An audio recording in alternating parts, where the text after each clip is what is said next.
મિર્ચી morning. અમદાવાદના રસ્તા રંગીન થઈ ગયા છે. આજે કાળા ડામરના રોડ પર લાલ, ગુલાબી, લીલો, પીળો, વાદળી, જાંબલી બધા જ રંગોની રંગોળી જોવા મળી રહી છે. ગઈકાલની ધૂળેટી ઠેર ઠેર એની નિશાની મૂકીને ગઈ છે. સોસાયટીના કોમન પ્લોટમાં, સોસાયટીના ગાર્ડનમાં, બંગલોના કમ્પાઉન્ડમાં, ઘરની પાછળની ટાંકી પાસે, ચોકડીમાં, ફ્લેટના પાર્કિંગમાં, રસ્તા ઉપર બધે જ કલર્સ, રંગો હજુ એ ધબકે છે. ગઈકાલના ઉત્સવની ચાડી ખાય છે આ રંગો. કેવું સરસ વાતાવરણ થઈ ગયું ને છેલ્લા 2 દિવસમાં. ઠંડીએ જબરી પડી.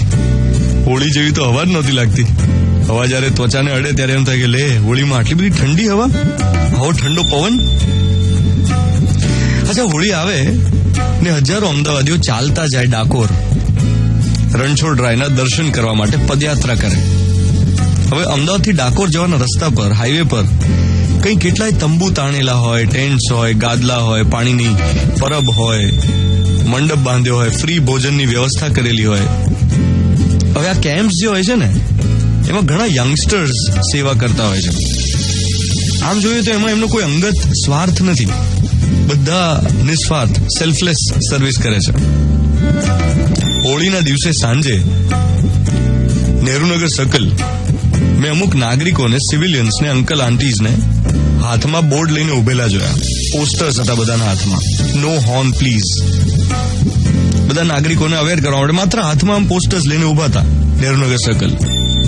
એમણે આવું કેમ કર્યું? આને નિસ્વાર્થ ભાવ કહેવાય. ઘણીવાર આપણે ટ્રાફિકમાં ફસાયા હોઈએ અને જ્યાંથી ટ્રાફિક ક્લિયર થતો હોય ને, એ જગ્યાએ જયારે પહોંચીએ 4 રસ્તા પર, ત્યારે રિયલાઇઝ થાય કે અહીંયા ટ્રાફિક પોલીસ તો છે જ નહીં.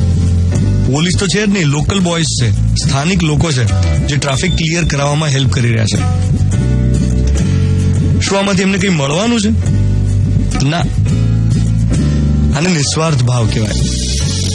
સમાજમાં ઘણા એવા લોકો છે કે જે વંચિત વર્ગને મદદરૂપ થતા હોય. એટલે સમાજના ઘણા બધા રંગોની વચ્ચે આ છે માનવતાનો રંગ, ધ કલર ઓફ હ્યુમેનિટી. બીજાને મદદરૂપ થવાની ભાવના જે આપણી અંદર પણ છે, the colour of humanity. Holi તો ગઈ, પણ આ રંગને આપણે રોજ ઉજવી શકીએ ને, એ જ આજનો મોર્નિંગ મંત્ર. 7:16 થઈ રહી છે.